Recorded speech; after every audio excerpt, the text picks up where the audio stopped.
everyone, welcome back to my channel Clear Concept. I am Raksha Khan and today in this video you are going to learn two uses of should have. यानी इस video में आप लोग should have के दो use सीखने वाले हैं. So without getting any further delay, let's get started. should का मतलब होता है चाहिए, you know very well. और should have के साथ अगर हम वर्ब के थर्ड फॉर्म को यूज़ करें तो उसका मतलब हो जाएगा किसी काम को होना चाहिए था. जैसे तुम्हें पढ़ना चाहिए था, यू शुड हैव स्टडीड. तुम्हें जाना चाहिए था, यू शुड हैव गोन. तुम्हें वहाँ जाना चाहिए था, you should have gone there. तो चलिए वीडियो को डिटेल से देखते हैं. वीडियो के एंड तक बने रहिएगा और अगर मेरा वीडियो पसंद आता है तो इसे लाइक शेयर ज़रूर कर देना. मेरे चैनल को सब्सक्राइब कर देना, साथ में बेल आइकन को भी प्रेस कर देना ताकि आप लोगों को नोटिफिकेशन मिलता रहे.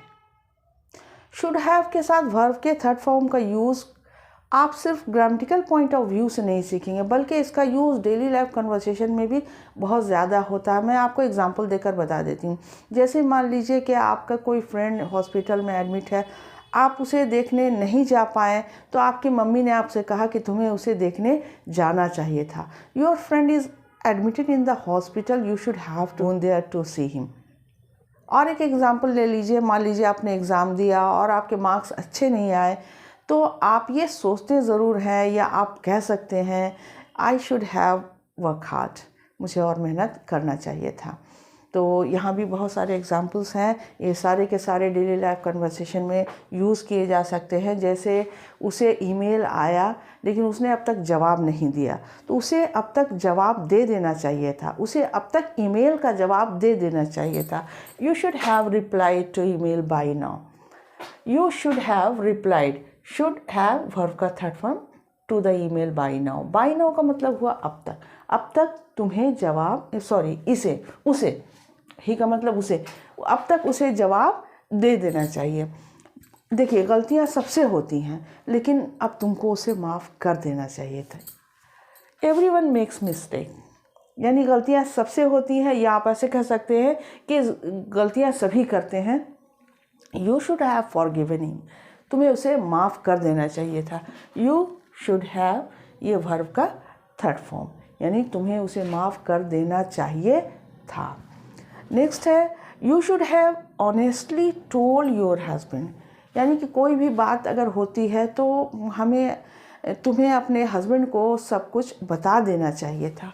You should have honestly told your husband. अब यहाँ पर ऑनेस्टली आ गया लेकिन ये रूल सेम है. शुड हैव वर्ब का थर्ड फॉर्म. ये जो ऑनेस्टली है यानी इस तरह का वर्ड जो आपको आया, जैसे ऑनेस्टली है, रियली है, ट्रूली है, ये सब इसी तरह से इस दोनों के बीच में आ जाता है. अदरवाइज रूल वही है, शुड हैव और ये वर्ब का थर्ड फॉर्म. क्लियर. मेरे मीटिंग में कुछ चेंजेस हो गए, मैंने मम्मी को बताया नहीं लेकिन मुझे मम्मी को बता देना चाहिए था, इन्फॉर्म कर देना चाहिए था. आई should have inform my mom about the meeting changes. I should have inform my mom about the meeting changes. Should have verb का थर्ड फॉर्म, यानी कि मुझे उन्हें इन्फॉर्म कर देना चाहिए था. माई मॉम को यानी अपनी मम्मी को इन्फॉर्म कर देना चाहिए था अबाउट द मीटिंग चेंजेस. या मेरी मम्मी को भी अच्छे से स्पष्ट करके हमको जो भी इंस्ट्रक्शन देना था उनको पहले ही दे देना चाहिए था ताकि कोई काम गड़बड़ ना हो. My mother should have clarified the instruction beforehand. Beforehand यानी पहले ही. My mother should have clarify, पहले ही मेरी मम्मी को स्पष्ट कर देना चाहिए थे. सारे इंस्ट्रक्शन जो भी उन्हें निर्देश देना था, जो भी इंस्ट्रक्शन देना था उनको पहले क्लियर कर देना चाहिए था, स्पष्ट कर देना चाहिए था. माई mother should have clarify. Should have verb का थर्ड फॉर्म. क्लियर. अब इसका दूसरा यूज़ क्या है. दूसरा यूज़ यानी शुड हैव के साथ हम यूज़ करें अगर एक नाउन का तो मतलब क्या निकलता है. जैसे आपने ये पढ़ा होगा कि आई हैव अ कार, मेरे पास एक कार है. और अगर हम हैव के साथ शुड लगा दें, आई शुड हैव अ कार, इसका मतलब हो गया मेरे पास एक कार होना चाहिए. तो इस टॉपिक पर मैंने एक वीडियो बना रखा है, उसका लिंक मैं आपको इस वीडियो में दे दूँगी, इसे आप डिटेल से ज़रूर देखिएगा. जैसे तुम स्टूडेंट हो, तुम्हारे पास एक पेन होना चाहिए. तो शुड हैव के साथ नाउन का यूज़ हुआ है। You are a student, you should have a pen. Clear? यहाँ पर यही वाला एग्जाम्पल है, you are a student, you should have a pen. यानी शुड और हैव के साथ हमने यूज़ किया है नाउन का। ठीक है, तो नाउन का यूज़ किया तो यहाँ पर क्या मीनिंग निकला, और हमने पहले शुड हैव के साथ वर्ब का यूज़ किया था तो उसका क्या मीनिंग निकला।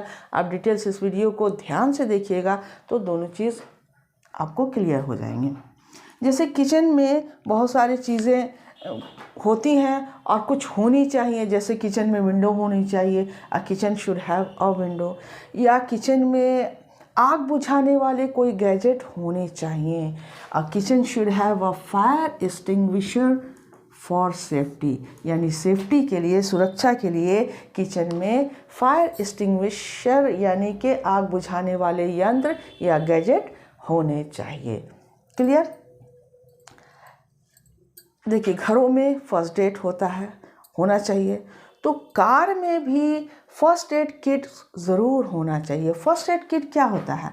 जिसमें हम लोग बॉक्स में बहुत सारी दवाइयाँ, हर तरह की दवाइयाँ रखते हैं। बैंडेज है, पट्टी है, आपको कोई एंटीसेप्टिक क्रीम है, कोई दवाइयाँ हैं, बुखार की दवाइयाँ या अदर तरह की दवाइयाँ हम लोग रखते हैं। यानी डॉक्टर के पास जाने से पहले जो हम लोग यूज़ करते हैं वो फर्स्ट एड होता है। तो वैसा किट हमारे घरों में होता है और होना चाहिए, और हमारे कार में भी होना चाहिए। You should have a first aid kit in your car, यानी तुम्हारे कार में फर्स्ट एड किट होना चाहिए।